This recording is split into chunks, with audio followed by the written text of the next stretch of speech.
I will run, I will climb, I will soar.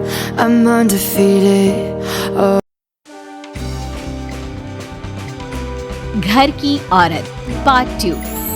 Meena याद है ना आपको, जिसके ससुराल में ससुर और पति कैसे उसका और उसकी सास का अपमान किया करते थे। वैसे तो मीना को नौकरी की इजाजत मिल गई थी, लेकिन मीना ये क्या है? खाना अभी तक नहीं बना। कब से मैं यहाँ बैठा हूँ कि नाश्ता कर लूँ। बस 2 मिनट, वो ऑफिस की एक ईमेल करनी है। तभी ससुर जी आ जाते हैं। मैंने कहता था जिस दिन ये फीमेल ईमेल करने लगेगी घर नहीं चलने वाला। तभी सास हाथ में नाश्ते की प्लेट ले आती है। ये लो, सभी उपमा खाओ। गर्मा गर्म स्वादिष्ट उपमा देखकर वाह माँ जी, 2 मिनट में ये कमाल, क्या बात है। वो आता है ना रेडी टू ईट वाला पैकेट, वही बनाया है। स्वाद बता बहू कैसा है। कल तक जो बीवी पति के नाम से ही कांपती थी, बहू के आ जाने के बाद कैसे उड़ रही है, ये देखकर ससुर जी को आ जाता है गुस्सा। हाँ, पैसे तो पेड़ पर उगते हैं ना, या तेरा बाप दे जा रहा है जो बैठे बैठे पैसे खर्च कर रही है। अरे जरा शरीर चला लिया कर, वरना पता है ना जब मेरा हाथ पड़ेगा तो कैसे काम करती है तू। बहू बेटे के सामने खुद का अपमान सास बर्दाश्त नहीं कर पाती और रोती हुई कमरे में चली जाती है। क्या पापा, क्या जरूरत थी माँ से ऐसे बात करने की? सुबह से कुछ नहीं खाया है, अब जब खाना आया तो रुला दिया आपने। चलिए देखते हैं माँ कहाँ गई। मेरी जूती भी ना जाए उस पागल औरत को देखने। अरे क्या गलत काम मैंने? बस यही ना कि भाई पैसे बचाओ। अरे कमाने बाहर निकले ना तब पता चले कि कैसे हड्डी गल जाती है। बात तो सही कह रहे हैं पिताजी, माँ को तो बस पैसे उड़ाना आता है। अरे पर माँ ने तो सबके लिए नाश्ता ही बनाया था ना, कौन सा खुद के लिए गहने खरीदी थी। खैर, बहू समझ जाती है कि सारा मामला कमाई का ही है, क्योंकि सास कुछ करती नहीं, कुछ कमाती नहीं, तो ससुर जी उन पर हावी रहते हैं। फिर क्या था, अब थी बारी बहू की। माँ जी दरवाजा खोलिए, देखिए मैं उपमा लेकर आई हूँ, गर्मा गर्म खा लेते हैं। सास कमरा खोल देती है। सामने खड़ी होती है बहू, हाथ में उपमा की प्लेट लेकर। बहू सास की सूजी आंख देखकर समझ जाती है कि मामला गड़बड़ है। वो बात पलटते हुए कहती है, माँ जी वो आपकी काली साड़ी पर काला ब्लाउज है ना, वो प्लीज मुझे दीजिए। मुझे कल ना काली साड़ी पहनी, लेकिन कोई ब्लाउज ही नहीं है। सास बहू की बात में अपना गम भूल जाती है। हाँ बहू, क्यों नहीं, वो तो मैंने अपने हाथों से डिजाइन किया था। चल अभी निकाल कर देती हूँ तुझे। सास बहू को ब्लाउज निकाल कर दे देती है। फिर अगले रोज, माँ जी आज तो ऑफिस पे कमाल ही हो गया, पता है क्या, सारी सहेलियों ने घेर लिया, पूछ रही थी ब्लाउज कहाँ से खरीदा। मैंने भी बोल दिया मेरी सास से सिलाए, वो भी खुद डिजाइन करके। ये तो वही बात हो गई कि झोला छाप डॉक्टर की दवाई काम कर गई। अरे बहू, ये तो बस ऐसे ही बना दिया था। लेकिन माँ जी आपको पता है, ये देखिए 2 लोगों ने तो मुझे कपड़ा भी दे दिया और नाम भी, सेम टू सेम डिजाइन का ब्लाउज बना दो, और बदले में ये 2000 रुपए। हाथ में 2000 देखकर सास की तो आंखें फटी की फटी रह जाती है। अरे बहू, ये तो कमाल ही कर दिया। ये काम तो मैं कल तेरे ऑफिस जाने से पहले ही खत्म कर दूंगी। सच्ची माँ जी, कैसे इतनी जल्दी? अरे बहू, वो बस नाप है ना, उसी के आकार का काट काट कर डिजाइन ही तो देना है। ये तो मेरे बाएं हाथ का खेल है। अगले रोज बहू ऑफिस जाती है और फिर शाम को 2 ब्लाउज ले आती है। अरे बहू क्या बात है, लेकिन इसकी डिजाइन। बहू फोन में सास को डिजाइन दिखाती है। अरे ये तो बच्चों वाला डिजाइन है, रुक अभी थोड़ी देर में ही दे देती हूँ। सास बहू को कपड़े सिल कर देती और बहू सास को रुपए। फिर एक रोज, माँ जी ये लीजिए कपड़े, लेकिन इसकी सिलाई मैंने ज्यादा ली है, वो क्या है ना हैवी काम है, तो मेहनत ज्यादा लगेगी ना आपको। अरे रहने देती बहू, मैंने कौन सी बुटीक खोली है। बहू को सास की बात में दम लगता है और वो कुछ सोचती हुई निकल जाती है। वो कमरे में बैठी होती है कि उसके ससुर की जोर जोर से चिल्लाने की आवाज आती है। फिर फिजूल खर्ची। अरे तुम्हारे जैसी बेकार नाकाम काज करने वाली औरत कब पैसे की कीमत समझेगी। क्या जरूरत थी ये मशीन खरीदने की। अरे वो मैंने EMI में ली है, आपको पता है ना कपड़े सिलने का कितना शौक है मुझे। हाँ तो क्या दर्जी बनोगी, लोगों को पकड़ पकड़ कर नाप लोगी, अरे कुछ तो शर्म करो। तभी बहू आ जाती है, उसके हाथ में चाबी होती है। माँ जी, ये चाबी मैंने चौराहे में आपके लिए बुटीक खोला है। पैसा लोन से लिया है तो काम करके आप चुका देना। और हाँ माँ जी, कल उद्घाटन है तो 11 बजे दुकान में पहुँच जाना। पूजा में आपको ही बैठना है।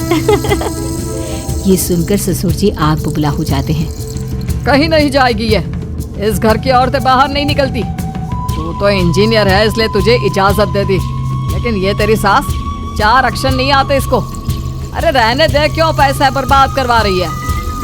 सास को डांटने की आदत ससुर जी को जो लग चुकी थी। सास बहू की ओर देखती है। तो माँ जी, कल वक्त से तैयार रहना।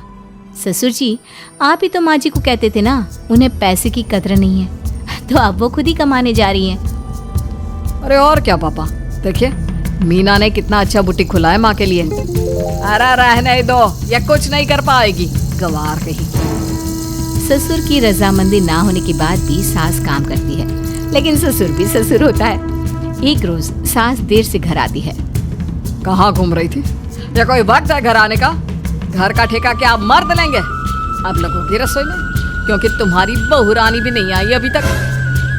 पापा, आज बाहर से ही मंगवा लेते हैं। आज बहुत ज्यादा काम था, किसी की शादी का पूरा कपड़ा सिलना था। कल उन लोगों की ट्रेन थी, खुद बैठकर काम करवा कर गए हैं। बहू, ये पैसे हैं आज के गल्ले के, जरा संभाल ले।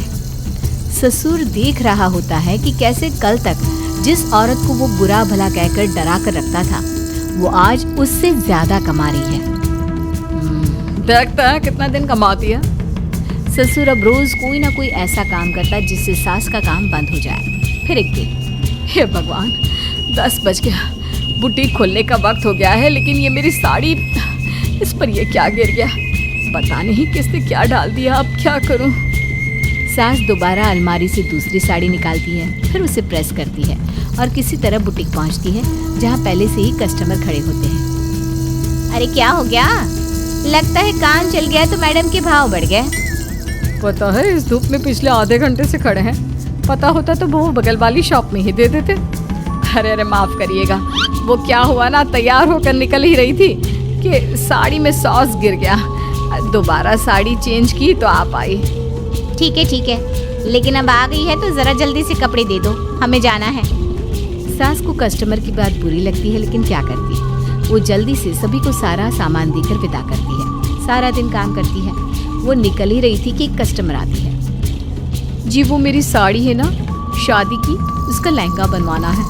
हाँ, क्यों नहीं, बनवा लो। शादी की साड़ी के साथ इमोशंस जुड़े होते हैं। बिल्कुल सही बोला आपने। परसों मेरी शादी की सालगिरह है तो जरा बना देना। अरे नहीं, इतनी जल्दी कहाँ तैयार होता है शादी का लहंगा? कम से कम 4 दिन तो। देखिए, आप 2 दिनों में जितना कमाती है ना, वो मैं आपको 1 दिन में दे दूंगी। बस मेरी ये शादी की साड़ी का लहंगा बना दीजिए। सास को भी अब पैसे की लालच आ जाती है। वो सोचती है कि वैसे भी कोई अर्जेंट काम नहीं है तो वो मैनेज कर लेगी। अब ठीक है, नाप दे दीजिए। औरत नाप देकर वहाँ से चली जाती है। सास सोचती है कि घर जाकर रात में काम करेगी। ये सोचकर वो उस औरत की शादी की साड़ी घर ले आती है। वाह, अब काम घर पर भी ले आ रही हो। हाँ, लेकिन घबराइए नहीं, घर के काम में कोई असर नहीं होगा। सास घर का काम करती है, बहू के साथ खाना बनाती है, खिलाती है और फिर क्या बात है सासू माँ, बड़ी जल्दी जल्दी काम कर रही हैं आज। सास बहू को सारी बात बताती है। क्यों माँ जी, इतनी भी क्या मेहनत करना? अरे बात सिर्फ पैसे की नहीं है, बल्कि उस बेचारी औरत की इमोशंस की भी थी। ये उसकी शादी की साड़ी है ना। ससुर पास खड़ा सब सुन रहा था। अब देखो, बहुत काम करने का शौक है ना, कैसे भरे बाजार तुम्हारी दुकान खुद तुम बंद करोगी। जब सास पूरी रात काम करके सुबह लेटती है, मौका देखकर ससुर कैंची से साड़ी को काट देता है। अगली सुबह, चलो, कल आधा लहंगा सिला था, आज पूरा करके शाम को ही उसे उसका लहंगा सौंप दूंगी। लेकिन ये क्या, सास जैसे ही लहंगा उठाती है, लहंगा तो फटा होता है। वहीं ससुर छुपकर सास को देख रहा था। हाय रे, ये किसने किया? ससुर छुपकर हंस रहा था। बहू देख लेती है और ससुर के पास जाती है। पिताजी, आपसे ऐसी छोटी हरकत की उम्मीद नहीं थी। आप खुद ही दुकान बंद करेगी। ससुर वहाँ से चला जाता है। सास भी वहाँ आ जाती है। वो समझ जाती है कि उसके पति ने ही साड़ी पर कैंची चलाई है। लेकिन फिर शाम को, जी वो मेरा लहंगा तैयार हो गया। हाँ जी, मैं तो कहती हूँ कि आप एक बार लहंगा पहन कर भी देख ले। औरत लहंगा पहन कर आती है और खूब खुश हो जाती है। अरे ये लहंगा है ना अंकल जी कमाल का, आंटी जी ने बनाया है, बिल्कुल लेटेस्ट डिजाइन। औरत सास को ढेर सारे पैसे देकर चली जाती है। लेकिन मैंने तो ये औरतों का फैशन है, कहीं से सिल दो या कहीं से काट दो, फैशन ही होता है।